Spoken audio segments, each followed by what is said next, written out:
जय श्री राम। सिंहासन भूषण बसन अन्न धरन धन धाम, दिए भरत लही भूमि सुर भे परिपूरन काम, लखन सिया राम जय जय राम।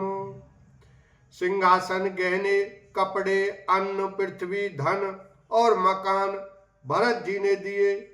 भूदेव ब्राह्मण दान पाकर परिपूर्ण काम हो गए, अर्थात उनकी सारी मनोकामनाएं अच्छी तरह से पूरी हो गईं।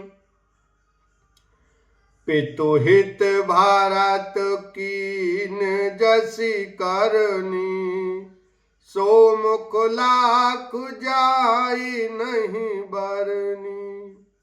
सुदिनु सोधि मुनिवर तब आए, सचिव महाजन सकल बुलाए। पिताजी के लिए भरत जी ने जैसी करनी की वह लाखों मुखों से भी वर्णन नहीं की जा सकती। तब शुभ दिन शोध कर श्रेष्ठ मुनि वशिष्ठ जी आए और उन्होंने मंत्रियों तथा सब महाजनों को बुलवाया। बैठे राज सभा सब जाई, पठये बोली भरत दो भाई।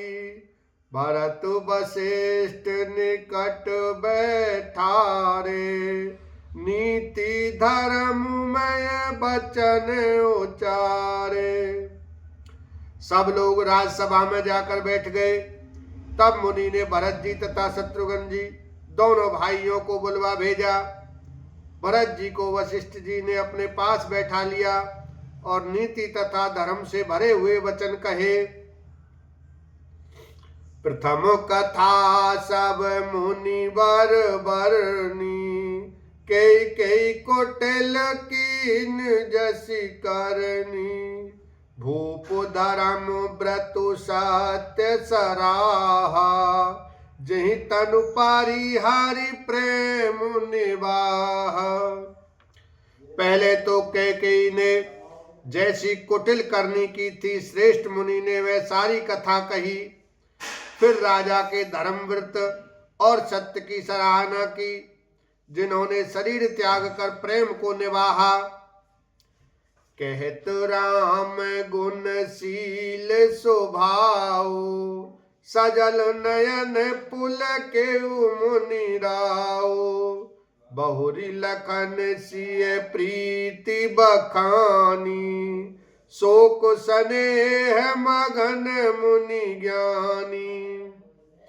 श्री रामचंद्र जी के गुणशील और स्वभाव का वर्णन करते करते तो मुनिराज के नेत्रों में जल भर आया और वे शरीर से पुलकित हो गए। फिर लक्ष्मण जी और सीता जी के प्रेम की बड़ाई करते हुए ज्ञानी मुनि शोक और स्नेह में मग्न हो गए। सुनहु भरत भावी प्रबल, बिलख कहे मुनिनाथ। हानि लाभ जीवन मरण, जस अपयस विधि हाथ। लखन सिया राम जय जय राम। मुनिनाथ ने विलख कर दुखी होकर कहा, हे भरत सुनो, भावी होनहार बड़ी बलवान है। हानि लाभ जीवन मरण यश अपयश ये सब विधाता के हाथ हैं। अस विचारी के ही दे दोषु, बैरथ काहि पर कीजिए रोसु। तात विचार करे मन माही, सोच जोग दशरथ नृप नाही। ऐसा विचार कर किसे दोष दिया जाए और व्यर्थ किस पर क्रोध किया जाए। हे तात, मन में विचार करो, राजा दशरथ सोच करने के योग्य नहीं है। सोचिए बेप्र जो वेद विहीना, तज निज धर्म विषय ललीना। सोचिए नृपति जो नीति न जाना, जहि न प्रजा प्रिय प्राण समाना। सोच उस ब्राह्मण का करना चाहिए जो वेद नहीं जानता और जो अपना धर्म छोड़कर विषय भोग में ही लीन रहता है। उस राजा का सोच करना चाहिए जो नीति नहीं जानता और जिसको प्रजा प्राणों के समान प्यारी नहीं है।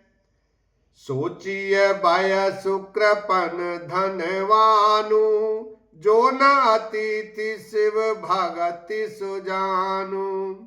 सोचिए शूद्र विप्र अवमानी, मुखर मान प्रिय ज्ञान गुमानी। उस वैश्य का सोच करना चाहिए जो धनवान होकर भी कंजूस है और जो अतिथि सत्कार तथा शिव जी की भक्ति करने में कुशल नहीं है। उस शूद्र का सोच करना चाहिए जो ब्राह्मणों का अपमान करने वाला, बहुत बोलने वाला, मान बढ़ाई चाहने वाला और ज्ञान का घमंड रखने वाला है। सोचिए पुनिपति वंचक नारी, कुटिल कलह प्रिय इच्छाचारी। सोचिए बटु निज व्रत परिहरई, जो नहीं गुर आयसु अनुसरई। पुनः उस स्त्री का सोच करना चाहिए जो पति को छलने वाली, कुटिल, कलह प्रिय और स्वेच्छाचारिणी है। उस ब्रह्मचारी का सोच करना चाहिए जो अपने ब्रह्मचर्य व्रत को छोड़ देता है और गुरु की आज्ञा के अनुसार नहीं चलता। सोचिए गृह जो मोह बस, करई कर्म पथ त्याग। सोचिए जति प्रपंच रत, विगत विवेक विराग। लखन सिया राम जय जय राम। उस ग्रस्त का सोच करना चाहिए जो मोहवश कर्म मार्ग का त्याग कर देता है। उस सन्यासी का सोच करना चाहिए जो दुनिया के प्रपंच में फंसा हुआ है और ज्ञान वैराग्य से हीन है। बैखानस सोई सोचई जोगु, तप बिहाई जेहि भावई भोगु। सोचिए पिसुन अकारण क्रोधी, जननी जनक गुरु बंधु विरोधी। वानप्रस्थ वही सोच करने योग्य है जिसको तपस्या छोड़कर भोग अच्छे लगते हैं। सोच उसका करना चाहिए जो चुगलखोर है, बिना ही कारण क्रोध करने वाला है तथा माता पिता गुरु एवं भाई बंधुओं के साथ विरोध रखने वाला है। सब विधि सोचिए पर अपकारी, निज तनु पोषक निर्दय भारी।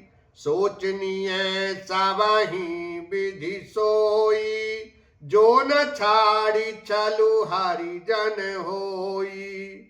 सब प्रकार से उसका सोच करना चाहिए जो दूसरों का अनिष्ट करता है, अपने ही शरीर का पोषण करता है और बड़ा भारी निर्दयी है, और वह तो सभी प्रकार से सोच करने योग्य है जो छल छोड़कर हरि का भक्त नहीं है। बोलो सियावर रामचंद्र की जय, उमापति महादेव की जय।